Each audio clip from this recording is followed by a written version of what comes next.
London, which were very significant. And as well, then we'll go to Ali and then Jason.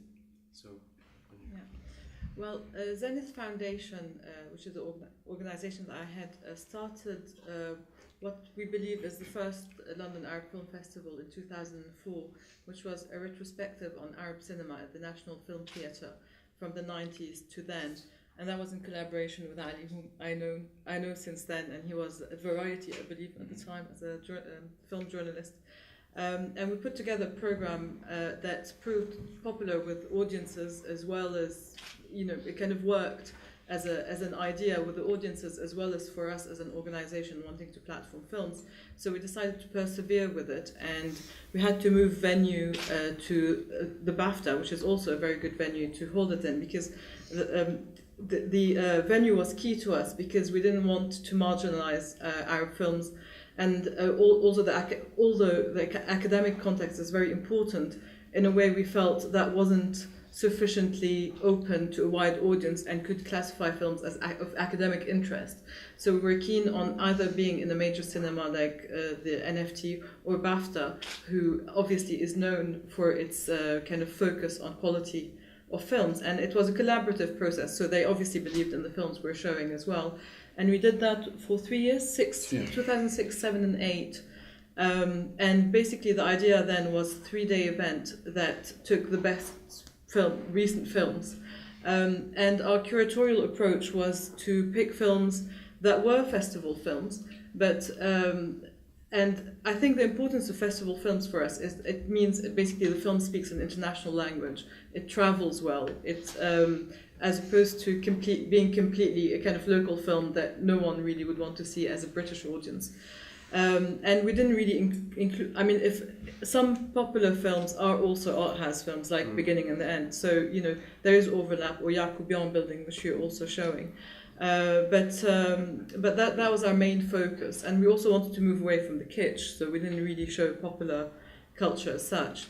And then we ran out of money to do festivals, and they're basically, it's not only films that need funding to happen, platforming films and distribution and getting it to audiences also needs funding, and the lack of funding also applies there. And what we did instead is open a DVD shop, because even with the festivals and events that happen, the life of a film ends with them, and the kind of a very small minority of audiences get to see them as a result. So we decided to free them up by using the DVD platform, and we started Zenith Shop online. And we like the fact that it's online because you can reach an international audience. But at the moment, basically, and our experience in setting up the shop was also interesting, because we kind of found out what happens to these films post-festival, and even the most famous of them, like Paradise Now, for example, that was snapped up by Warner's as distributors. Instead of finding that actually now it's watched by everyone, we discovered that Warner's had actually shelved it. It's no longer in circulation, it's out of print. We had to look hard to find the few copies left here and there to actually include in the shop. So basically finding a big name distributor isn't necessarily the solution to distribution, and maybe coming to a niche platform like us might be the answer, because our audiences are obviously hand-picked, are coming to us wanting the kind of things we offer. But actually the shop hasn't been the kind of story we hoped it will be, of actually now that they're available, people are flocking and buying them. It hasn't been like that at all. And we don't have the funds to do either marketing or market surveys to really find out the story behind that. But it's actually been disappointing that the reaction, either from academic institutions, which we offered it to them, some of which have taken them up, but not the majority, as well as audiences generally, despite being keen on our project, haven't actually bought the films. And that's actually an expensive experiment for a small organization like us, but we're actually glad we took it, because I think it's significant of something, whether it fails or kind of succeeds. And last but not least, I think, in a way, going back to the first panel and popular cinema, the way I know popular cinema is through television, because in Lebanon during the war, where I grew up, no one went to cinema, unless you're a kind of militiaman wanting to watch a porn movie. But apart from that, you had television. and that's how I watched all my Egyptian films, and they were mostly kind of popular films, and you kind of have a certain romantic kind of love of them, a kind of certain kinship with them to do with your childhood, really, rather than the quality of the films necessarily, although now I kind of see them with a different kind of critical view. But I've come back to television because I'm producing a weekly show for BBC Arabic Television that is about alternative cinema, and I'm totally chuffed that they commissioned this, because I never thought the world of mass media reaching 32 million audiences would be interested in the niche market of alternative cinema. Yet they wanted to platform it, and they've commissioned this program. And as a result, for the first time ever, forget film distribution or festivals or Zenith shop. For the first time, there's a real platform and a real audience for these films. It's the shorts that are lucky in this one, because they get seen in full, and that's why they kind of chose that particular kind of format. While feature films are kind of too long for the program to include. But it's basically a window for now millions on what alternative cinema is. And also the program has also played another important function of interviewing film directors and talent and actors and technicians. And so now under one envelope or under one umbrella, you have this kind of everyone talking about their work. So I think actually it's a very important record of filmmaking and filmmakers in the region. Okay. Hello everyone. I'd like to start firstly by redrawing the distinction between a popular film and a festival or a tour film. I think we should look at it simply as a good film or a bad film. Now I'm in the lucky or unlucky position, depending on your point of view, as a producer and also as a programmer, of seeing projects very, very early on, scripts, pitches, and then seeing the finished movies.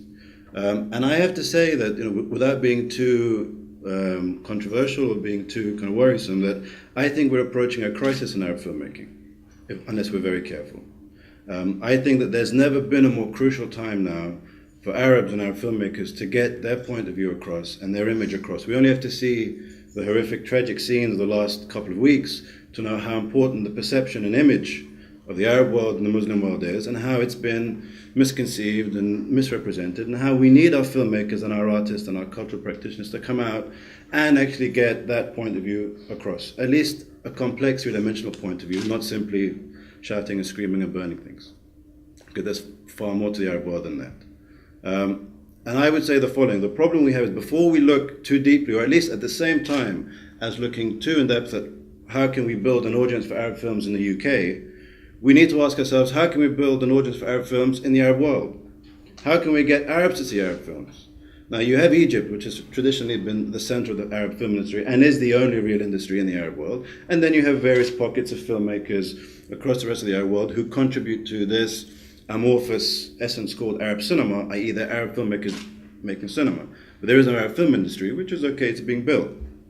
I think the problem we have is the following, is we are approaching a crisis of surplus, a crisis of excess, where we have this festival mentality which has grown in the last few years, which should be a positive. You've had now the birth of festivals, well-funded festivals, and well-meaning festivals in the Arab world, whether it be in Doha, in Abu Dhabi, in Dubai, who are funding filmmakers, Arab filmmakers, which we all applaud and support. The question being, or the problem being, these filmmakers are not having to earn it enough. And I know this year, when I had the pleasure or mispleasure of sitting through 30, 40 Arab films back to back as part of the selection process, I mean, not more than half a dozen were well-made, well-conceived movies. Why is this? It's because there has been the trap of the auteur as an excuse, i.e. being an auteur means you no longer have to come up with characters, a plot, an ending, a resolution, but you're an auteur, so it's okay. It's not okay. You have to have an audience for your movies. And we've seen when filmmakers have actually thought about the audience, it's not about selling out. It's about conceiving a film from A to Z that has something to say, that has characters who are interesting, and leaves you feeling better, or at least different, than you did when you walked into the cinema to actually watch the film. We have, for example, in the program, Bosra was a big success in Lebanon. 1-0, which I think is the best Egyptian movie of recent years, that's a good film. It has cultural value. It's a filmmaker with vision, characters that are fascinating. It tells you it's illuminating about Egypt, and at the same time, it's accessible. It's a film which maybe didn't enjoy the commercial success which it deserved, and yet it's accessible enough for an audience to go see. Which brings us to, when we make a good film, how do we then capitalize upon that? And that's where we come to marketing and distribution and the nuts and bolts of actually supporting and promoting the film. What we are lacking is, in my opinion, in terms of, to bring it back to the UK, we need to create that Arab film. And we've had, there have been opportunities. Nadine Labaki has certainly, Caramel succeeded. It was a crossover movie. It performed fantastically well internationally and in Lebanon. Less so necessarily in the Gulf and in Egypt, but you can't have everything. It did. It's a success, and we should applaud her for that. What we need is a film that can cross over, i.e., like Amores Perros was for Mexican cinema, or City of God was for Brazilian cinema, or Old Boy was for Korean cinema. Who had heard of Korean cinema before Old Boy?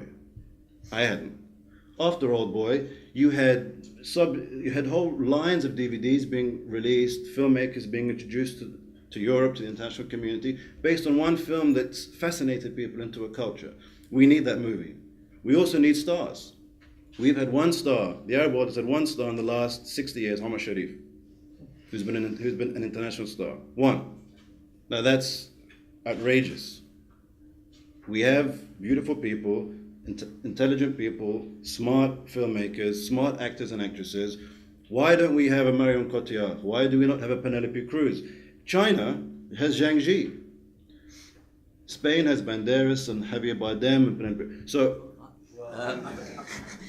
I mean, I'll say a little bit about what I do and what my role is, but to respond, I think Ali has a very good point in that. I do think that the danger of something like Amores Perros or 4 months, 3 weeks, 2 days, the Romanian film which won the Palme d'Or, is I think that once you have a crossover success, you have imitation, and then you have everybody else trying to make the same film. And I was lucky enough, many years ago I wrote a book on Mexican cinema, and I spent time in Mexico after Amores Perros had been made, and every film had dogfighting in, every film had Gael Garcia Bernal, and what you tend to get is a series of pale imitations.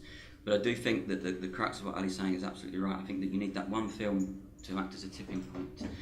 And what the media loves in any country, and especially in the UK, it loves the idea of discovering a new wave, whether it's Iranian cinema. When Abbas Kiarostami first started, there was the new wave of Iranian cinema.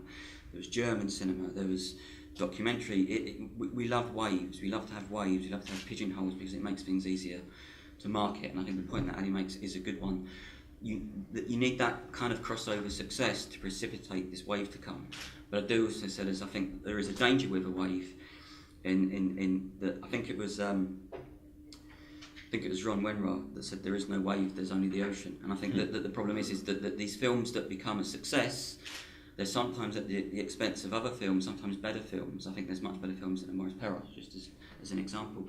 But just to give a nutshell of what I do, because I think a lot of the things that are coming out of today's discussion from what was mentioned and is this idea of public access. I think one of the situations that we have in the UK, I'm from a company called Curzon Cinemas, as Omar said, and we own and operate the Curzon Soho, Renoir, Chelsea, Mayfair, Richmond, Wimbledon, and we're known as being a kind of art house circuit. A few of you here may balk at that because we've just played The Dark Knight Rises and made a lot of money from doing that. But we also have a sister company, which is Artificial Eye. Most of you, how many people here know Artificial Eye? Yeah, I mean, Artificial Eye is probably the preeminent director label in the UK. We've worked with directors Kiarostami, Claire Denis, Takeshi Kitano, Tarkovsky. I mean, all the greats of world cinemas. Just about every single great filmmaker Artificial Eye would have worked with at some time. So we are, to all intents and purposes, an art house company. I think some of the things that are coming out of this discussion today, and which some of my fellow speakers have already said, I think the whole idea of what is art house is changing so fast.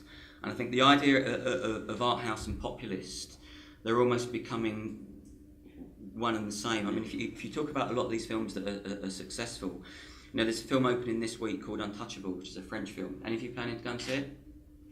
Yeah, okay. In that case, I can be critical. It's awful. I mean, it's the most successful French film of all time. It's outgrossed Avatar, every James Bond film, and it's the most common denominator French language film. But that quite often is what populism is. Unfortunately, populism is quite often the lowest common denominator, which I think brings us back to that slightly problematic idea I have of this idea of a kind of new wave success. But I think the thing that is interesting, and the excellent speaker in the first session made a point which I always use, and it's probably going to go on my tombstone, is that film is an art, but it is also an industry. And the important thing of what I do is my cinemas, unlike this one that we're sitting in today, apologies to James King, we're not subsidised cinemas. We have to be commercial. We have to make commercial decisions. We're able to make commercial decisions by trying to play fairly difficult films. If you look at Curzon So at the moment, we're playing Bavarian Sound Studio. The Renoir is playing Taboo, which is also playing here. So we do try and play these more niche, specialised titles, but to do that, we also have to play the crossover films, The Dark Knight Rises, The Sex and the City 2. The danger you get when you do that is audiences don't know what to expect, and I think we have a situation in the UK where audiences are confused about what they're meant to be going to see. If they're going to an Odeon cinema, what are they going to see? If they're going to a Curzon cinema, what are they going to see? But the point I want to kind of end with before we open the debate out is that I think that we have to put the onus back on audiences. You know, I go to festivals and I view films that I'm going to bring back and play in my cinemas. I go to festivals and I view films that I'm going to buy as an acquisition for Artificial Eye. And I go to festivals and I view films that I'm going to write about, because I also have this kind of third function as a fifth-rate journalist. But the problem is you bring these films back and you buy them, you showcase them in a festival, London Film Festival, which is coming up. You put money behind them as a distributor, Artificial Eye. You put them in cinema, the ICA or the Curzon. You write about them as a journalist, and then people don't come and see them. And that's the wheel that we have to fix. You know, we cannot continue to believe that there's some kind of disconnect between what we're doing as an industry and the expectation of audiences. And I know that audiences have a really difficult time because there's so much choice. I mean, when I first started off in the film industry 15 years ago, there might be one art house film released a month. Now there could be 6 a week. You know, that's very difficult for audiences to think, okay, what one do I see? It's very difficult when you have increasing ticket prices. It's very difficult when you have editors and journalists thinking, okay, which film do we lead with? You know, I think there's almost like a surplus of choice, but I think it's, you know, people sitting here today as audience members, you have to realise that you have a responsibility. And every time we put a film on and people choose to not come, it makes it more difficult for us to continue to do that again. The final point I'm going to mention, because I think it's an excellent point that was made about DVD and online, I think that what we need to do is, I think that we almost need to look at a whole new model. I think it's all very well having festivals, it's all very well having cinemas that try and showcase these films, and I continue to do it. You know, I continue to show documentaries from all around the world, films from Arab cinemas, films from all around the globe, and I believe that with enough kind of enthusiasm we can get an audience. But what I think we also have to do is to look at new ways of showing these films. You don't necessarily have to show them, open them on a Friday on 4 shows a day. We don't have to correspond to an existing model. And I think that one of the most interesting junctures that we face as an industry and as an art and as an audience is this idea of online. I mean, I'm not here to try and sell Curzon, but we've introduced a new platform from Curzon On Demand, and it's a platform purely for art house cinema, films that are probably not commercial enough to show in a cinema, and these can be films from all over the world. And I'm obviously here, I think Omar invited me because he knew I'd talk too much and wear a nice jacket. But I'm not talking about films just Arab cinema, I'm talking about films from all over the world that otherwise are going to fall between the cracks. And I think that online is going to be one of the real interesting ways in which we're able to expand the diversity and the palette and the spectrum of films that are available to us in the UK. I just want to pick up on something that I think really is first for you, Jason, to answer. And there seems to be this tension here, which I think is coming through, and is this idea of art house cinema on the auteur. Now, my tension really, or my problem is that a film like Khali Balak Min Zuzu, for example, which is a classic of Arab cinema, my mother says I want to watch that in a cinema, I've never seen that in a cinema, or I've only seen it on TV. It's impossible to get the rights to that film or to show a good quality print of that film for a number of different reasons, but one reason is that niche distribution labels who have the ability to platform that aren't interested in that, because traditionally art house cinema aspires to very particular concerns.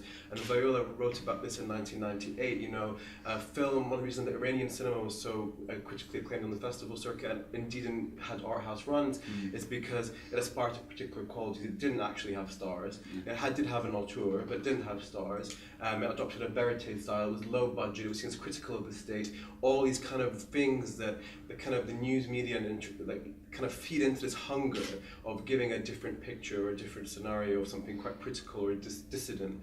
And so then leaves me questioning what position in the canon of world cinema these films will take up, because they end up occupying this middle ground where they're not being thought about critically or seen by audiences.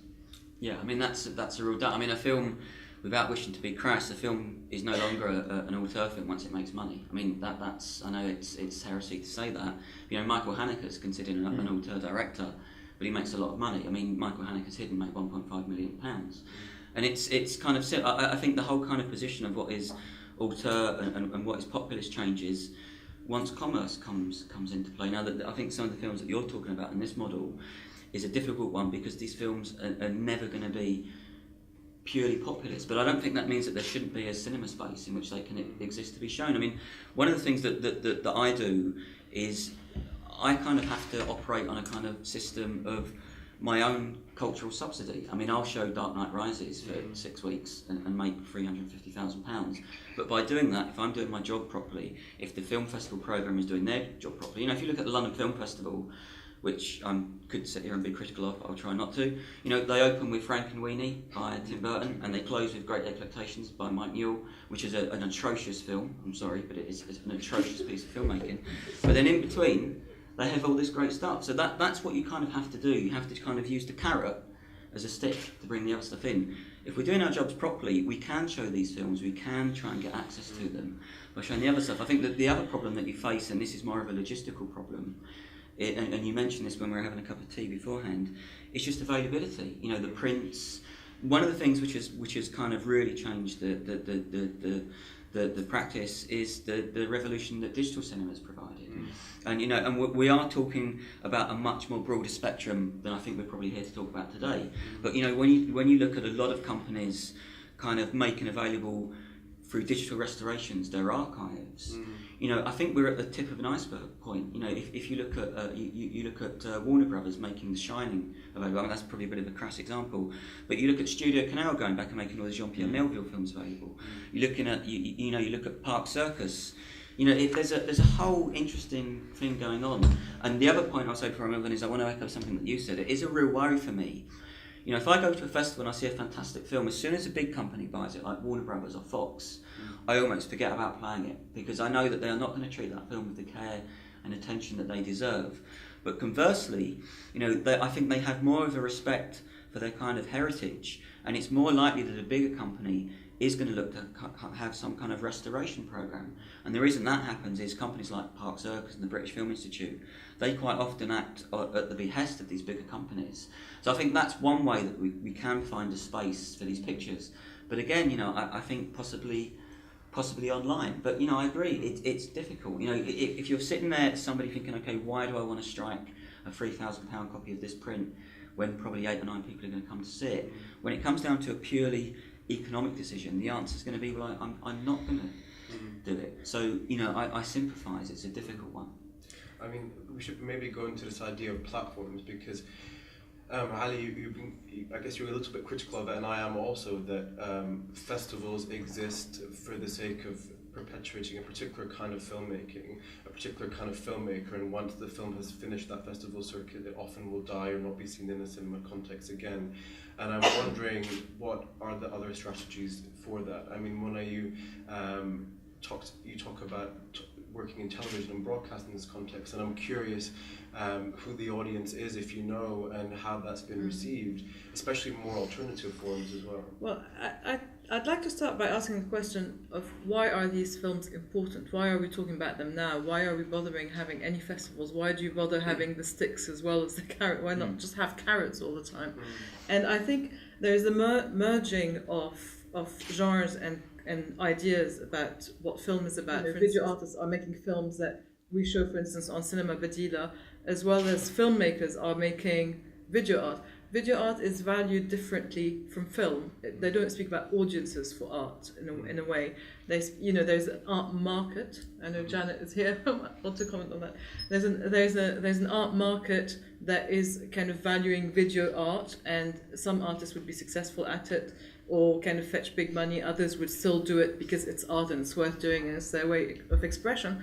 And it's become the same with filmmakers. I mean, filmmakers are also expressing a point of view through film. It's not really thinking about audiences, it's not really thinking about the platforming, but at the same time, the funding that they need to make these films, whether it's funded by state or funded by private enterprise, needs the audience concept. The government needs the audience concept because it's tax that's paying for it, and they have to say, well, actually, people want to see it, and therefore it's okay to use their money to fund it. And otherwise, we find it hard to justify their funding. And private initiatives need it because then they'd collapse and won't exist. So the audience concept comes in a way as an afterthought after the film is made, but that's not why films are made. And the debate isn't exactly the same in the art world, which the two are starting to resemble when we start to talk about art house films. So I think we there is general confusion as to why these films exist, but we're not giving up on them in that no one seems to really believe that we should just have commercial cinema, because at the end of the day that's entertainment, and that's just, not, in a way, it's just nothing. If you're not building on anything, it's not culture. And culture is not just buildings and consumption. I think everyone realizes at some level that we need proper, whether they're seen or not, we need cultural products or things. I think there's something interesting there that you're mentioning, is this kind of the relationship between the art world and artist film and video. I mean, it's partly my background, and I've just opened a show in Liverpool, the first solo show of Akram Zatari's work, for example. Now, his influence, for example, are popular cinematic icons, but he started off really as a filmmaker and not at all as an artist film and video maker. But he found that to get his films funded and to get any kind of audience, he had to exist within this visual art context. And I'm wondering if there's something to be done there about merging those two audiences, or some work to be done there. Because I go to art openings and I will see 1,000 people sitting queuing to see an Akram Zatari short film, but if I put that film, I have put Akram's films in the cinema, in the same venue, and there's nobody there. And that's a really interesting thing about the kind of temporality of the cinema and the way that the audience has this particular kind of expectation. Also the idea that you have to pay to see something. I mean, these are all tensions, but also if we stick to a purely industrial model, then you kind of lose, as you say, kind of all of this kind of fringe work, or even different kinds of form in terms of length as well. And I was wondering if you had anything to think about that, or Mona, or any of you. But I mean, listen, Joe, because we do play artist films. I mean, the longest film to ever enjoy a run at the Renoir Cinema, and the Renoir Cinema has played films like Tinker Tailor Soldier Spy, Dark Knight Rises, which I won't mention again. But the longest run of a film ever at Renoir is Shearing the Shats Women Without Men, which played for 14 weeks. You can get audience for these films. Andrew Cotting's Swandown, the collaboration with Ian Sinclair, played for 6 weeks at Curzon Soho. There are audiences for these films. Sarah Turner's Perestroika had a very successful run. But what we've tried to do with these films, and this comes back to the model idea, is put the films on and then respond to audience reaction. If you put them on and we really market them, we use social media, we use different ways to let people know they're there. When they come and they respond, we just keep them going. And I think that whole kind of artist cinema crossover is changing. You look at Chloe Bernard's The Arbor, which did really well. I think that we're at an interesting juncture at the moment, and I'm probably going off track, and that people are prepared to come and see artist film and video in cinemas. I think the whole cinema space is completely changing, which sometimes is worrying when, most cinemas now don't really play any films, they play opera or live tennis, and I think that's a danger. But when you can also have a cinema space which can facilitate and can function the screening of artist film and video, I think that's a really, really healthy place to be in. But as I said, people still need to come and see it. You can't show it if people are not going to come. Well, on that point, I want to ask the audience a question. How many of you saw Where Do We Go Now in the cinema? Okay, it's not bad. All the rest of you can go stand in the corner. Well, I'm just curious as to why would the people who didn't see it, for example, see it in the cinemas here? Anyone? I'm just curious. No, you can admit. Why? Yeah. Because in my view, that film carries a fantastic message. No, so you saw the film or didn't see the film? No, I did see. Oh, you did not. I'm curious as to why people didn't see the film. Obviously, you're here because you have an interest in Arab cinema. Here was a film which is the first Arab film to ever win the audience prize at the Toronto Film Festival. So it's both. It's a, let's say, auteur film. Okay, it's a cuddly one, but it's still, she has a vision. It's not Rambo. Very cuddly. It's not Rambo, and at the same time, it's audience friendly. It's a watershed movie for an Arabic film, insofar as you're talking about a prize that King's Speech has won, Slumdog Millionaire has won, Emily has won. I would imagine you've seen those three films. The question being, why did those who didn't see Nadine's film go to see that out of interest in the cinema? Anyone? Honestly, I didn't hear about it. I just saw about Ellie, but that's because it was at Curzon, so you hear about it. And if you don't hear about it, it's honestly, even this, I got from the Curzon brochure as well as many independent venues. So if the people are interested, honestly, they read, they pick up things time out, but if it's not the first thing you see, you'll go. And I saw about Ellie because someone saw a separation and told me about it. And then I became a fan of the director and saw about Ellie. Paid £13 to see it. Sorry, So we are you expensive, just have sorry. to- But I mean, I think the point that Ali makes is a good one, and it comes back to this idea of waves and breakthroughs, because I think Nadine, after the success of Caramel, which was a huge success in the UK, was kind of primed to be the kind of figurehead breakthrough figure. Now, unfortunately, Where Do We Go Now was a very big failure in this country, a very, very big failure. And it's almost like she's playing Monopoly and she has to go back six places. And that's the way it does kind of function for filmmakers when they're trying to break through. I think that the other challenge which is faced in this country, and again I come back to audiences, they can be quite receptive to cinema from France, which is the highest, in terms of films released in the UK, foreign language films, number one is French films, second is Spanish films, third is probably German films. But any film from a kind of Arab country immediately faces a kind of extra hurdle to get through, because it's not as so much as a known quantity. So the failure of a film like Where Do We Go Now, and I don't want to make you go home and feel terribly guilty, but the failure of audiences to connect with that film for whatever reason, because they didn't hear about it, because it wasn't very well marketed, because it was released badly, that kind of makes another barrier that filmmakers are going to have to go through again. I think what you're saying about Nadine Labaki in a way applied to Yusri Nasrallah and applies to Yusri Nasrallah now and applied to Yusuf Shaheen before him, that somebody has to carry the mantle of the person we recognize from a particular region, therefore we show them. And actually, I think in the case of both Yusri and Yusuf Shaheen, and definitely in the case of Nadine Labaki, the output is very variable. Yeah. Not everything they come up with is brilliant at all. Some of it is complete masterpiece, another is like, why did they make it? But then it gets shown anyway. And actually, it's surprising that Shaheen has done less Snakes and Ladders than you'd expect, considering the kind of varying quality of output. So he's still the recognizable face of Arab cinema, so he still kind of gets shown. But I think that does a disservice to the other good filmmakers who don't have that recognizable face, but are actually making better films. And contemporary directors to Yusuf Shaheen, there are many that actually didn't get known in the West, were making much better films, and it's definitely the same with Nadine Labaki. I mean, to go back to the point that Ali made about no, but it's still a good enough film to be seen. Yeah, that's the question. So well, I'm curious. I'm curious as to why it's a film which didn't work here, when it was in a decent number of cinemas, and Revolver, a good distribution company, did a nice job with it. The reviews weren't incredible, but they weren't bad. There were some good reviews and good kind of broadsheets. So the question then being, why did that not succeed?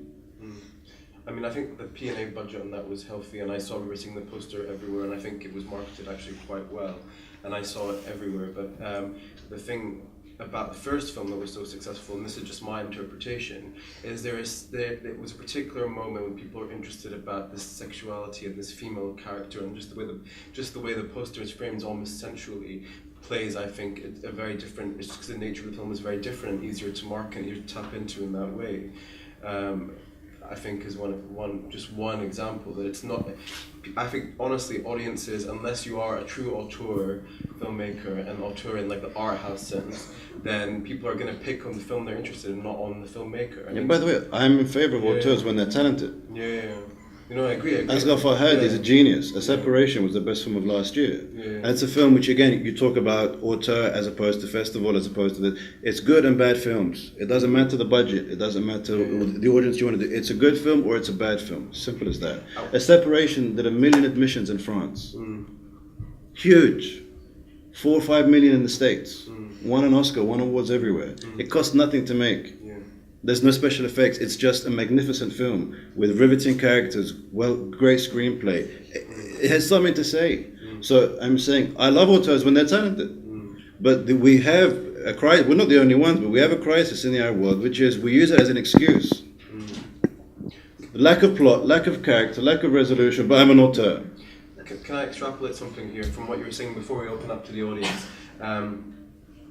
I think it's interesting what you're talking about in this auteur language, and I'm curious what you think are the other strategies for filmmakers in the region then, because to give you one anecdote, so I trained as a filmmaker, but I haven't made films ever really, and I got a phone call from some film production company that's quite big in Abu Dhabi, won't name it, 3 weeks ago, saying, hey, do you have a script that can be produced for $1 million or less? We'll give you the money, come here, we'll do it. It just can't be controversial. It has to be set in UAE, preferably Abu Dhabi.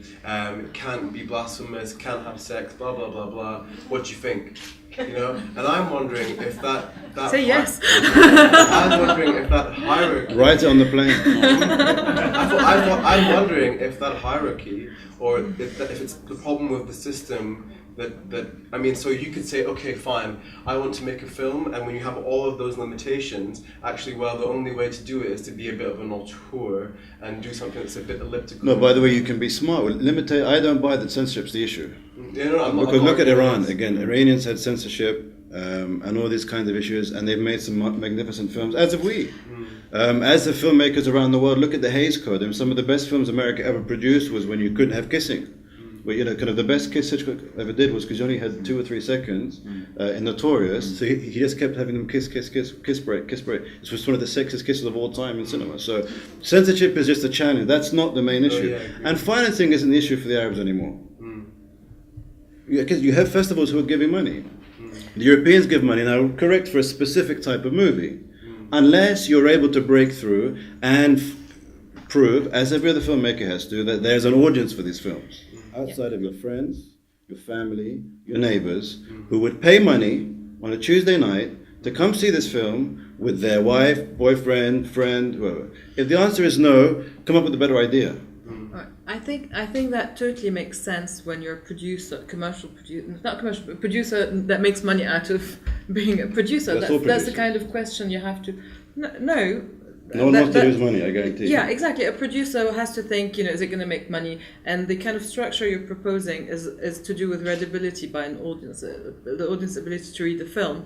And I think just in defense of auteur films and the lack of structure in it, I think, yes, if somebody can't defend conceptually their film and how they've put it together and why it looks in a certain way, then that is a bad film and a bad auteur. But I don't think just the lack of where's the script and narrative and so on is the definition of actually that's therefore a bad film and you don't pretend to just be an auteur. So I think that different rules apply, but the film has to, for instance, we showed on Cinema Badila a film called Gamal wa Amani that was shot on VHS, and basically it mimics the video wedding and the way it's kind of montaged. And it repeats a story of that happened twice apparently in Alexandria, whereby a bride, while being propped on the bridge for the video, falls off the bridge, and it's not known whether it's done on purpose, murder by the groom, so it's like a reconstruction, but it's a drama and so on. So it's totally doesn't fall in HD camera, beginning end script so on, but it totally justifies itself as a film. And so I think auteur does have to be auteur really has to move away from but be talented. That's what I'm saying. Ilyas Suleiman is a genius. Ilyas Suleiman is a genius. We have genius filmmakers in the Arab world. I'm saying you can't use the auteur label to justify the flaws in the movie, which happens all too often. That's my point. I'm not attacking auteur cinema. Yeah, but make it good. Is anyone going to see an Ilyas Suleiman film in the Arab world though? Well, Divine did okay. Divine did all right. The Chronicle, unfortunately, didn't work as well, even though, and the last one, Time That Remains, which I think is a masterpiece, I think is his best movie, unfortunately wasn't. Again, so that comes back into distribution and marketing and making people come out. That's why I asked the question here, for example. And I said, how do we get Arabs to see Arab films? But also, how do we get, if you have a film like Nadine that is palatable for an audience, half the audience didn't see it. So it's a chicken and egg thing to a certain extent. But I'm not bashing auteurs. I love auteurs when they're talented. Thank you. There's a question here.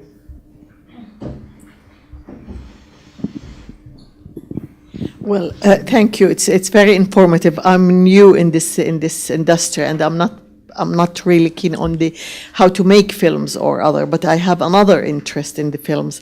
My question is: does Arabic films reflect the reality of the culture of the real culture of the Arab world? And when you come to evaluate a film, okay, do you evaluate it on the merit on a quality or the message? Like, for instance, when you mentioned Halla Lawain, the message is fantastic. I would have seen that film 10 times, regardless of the quality of it, okay? And, I mean, considering that in the Arab world, freedom of expression is not as, equivalent to what you can see in the West. So don't you see the restrictions in these films, in making these films on everybody? And and by the way, I'd like to tell the audience that Basira in your organization will be showing Halla Lawain pretty soon. Thank you. I think this is for you. Me? Yeah. No, I think the first criteria has to be always quality. Quality of the vision of the filmmaker, or of what and then message is secondary, because I think if you cannot, there have been too many bad films made. Okay, and let me start again. Good and bad is subjective. But I think objectively we can say well made, or there is the artist has a vision. Let's put it that way. Let's say that we hope that this filmmaker has a vision. Whether they succeed or not is a subjective exercise. So I think the question would be, what is the quality of that artist's vision? Do they have something interesting to say? Is there a compelling reason for this film to exist? Either critically, culturally, or commercially. If it doesn't tick any of those boxes, you're struggling. So I think, there's the old saying, if you want to send a message, use DHL. So let the film be good, and then let the message come out with people seeing it themselves. But let the film have a vision, and then take it from there. We've got. Yeah. Sorry, it's 300 million people, 23, 24 different countries. There's not one culture. So I think it's impossible. Some films, yes, address things. Some films don't. But does Hollywood address American culture? It's impossible to say some yes, some no. Some films are pure entertainment. Some films, some documentaries. Some films directly are dramas that try to talk about a problem in a neighborhood. So I think it's impossible for any one film or one cinema or one industry to encompass an entire culture. Filmmakers have also moved away from speaking in grand narratives as they did in the early days of national cinema, and purposefully don't want to have a message or speak about Arab, and went back to personal experiences, because they're not spokesperson for anyone at the end of the day, and they're recognizing that, and they want to make films that are personal and not labeled as, and here's a representative of an issue. But actually that's more powerful, and that tends to be more universal than making a film where you're pretending that you speak for 300 million people, which you obviously don't. Yeah, the reason why people couldn't go to see Where Do We Go Now was because it didn't have the distribution of Caramel. It actually went out on more prints. Yeah, it had a good no. Well, no, it really, you had to be pretty quick off the mark to get to see it, and Caramel had a second wind anyway. No, Where Do We Go Now was released wider than Caramel. Yeah. The problem is, and it comes back, and I don't necessarily agree with it, but it's the industry we're in. A film opens on a Friday, and on a Monday we sit down and look at the figures, and if the figures are not strong, it comes off. Well, by Saturday even. Yeah, I look tonight. When a film opens on a Friday, I spend my whole Friday evening looking to see how well it's done, and it's not doing well, I'll move it down a screen to a smaller screen, and then Monday that film finishes on a Thursday. Where Did We Go Now opened so badly it was gone within a week from all cinemas. That's the audience. You vote with your feet. That's what you do. And I don't necessarily. I'm not necessarily saying I advocate that, because films need time to breathe. They need time to find an audience. And in the old days, you had the idea of a film being able to Breathe Slowly. That's gone. That's gone because there's so few cinema screens. There's so many other films coming out. Unfortunately, when a film comes out, you need to go. Well, Caramel did run it in the Odeons, and because it I made don't, money. It was I don't money recall because it Where made Do We money. Go Now getting into the Odeons. Sorry? I don't recall Where Do We Go Now getting into the It did. It played at the Odeons. Odeon Covent Garden. Huh? Played at the Odeon Covent Garden. Well, that's not enough, is it? No, but it played at lots of other... I'm just trying to explain to Ali why it didn't get anywhere but I'm near the saying it was numbers. available to see that first weekend. Now, if people didn't go that first weekend, it was not available the second weekend. Yeah. It's just, again, that comes down to commerce. So. Well, it may be that it wasn't quite as jolly as Caramel in its. Whatever reason. But the other thing I wanted to say was that you said that the Paradise Now was bought and then shelved by Warner. Yes. Is that why they bought it? In order No, to shelve it? that's not true. No, they I didn't, don't no. think so, but I mean, basically, it's not, unfortunately, even sadder. Like, for instance, Rotana has bought a lot of the classic Arab films, and now is buying a new trend in Egypt, which is auteur films, like Ibrahim al-Battout's films. His first film, at least, has been bought by them, and possibly his second as well. And when I tried to get them on DVD, the terms were just, well, first, Ibrahim Batut, they said it's new. It wasn't new, it was already 3 years out. So they're waiting for it to be 20 years old before maybe the DVD comes out. And then the ones that are old, they're basically, for a distributor like me, they would basically make impossible terms, and therefore you wouldn't take it. You wouldn't distribute it. So I do not want to say whether it's inefficiency, incompetence, or on purpose. I just don't know the answer to that. But whatever it is, it's bad.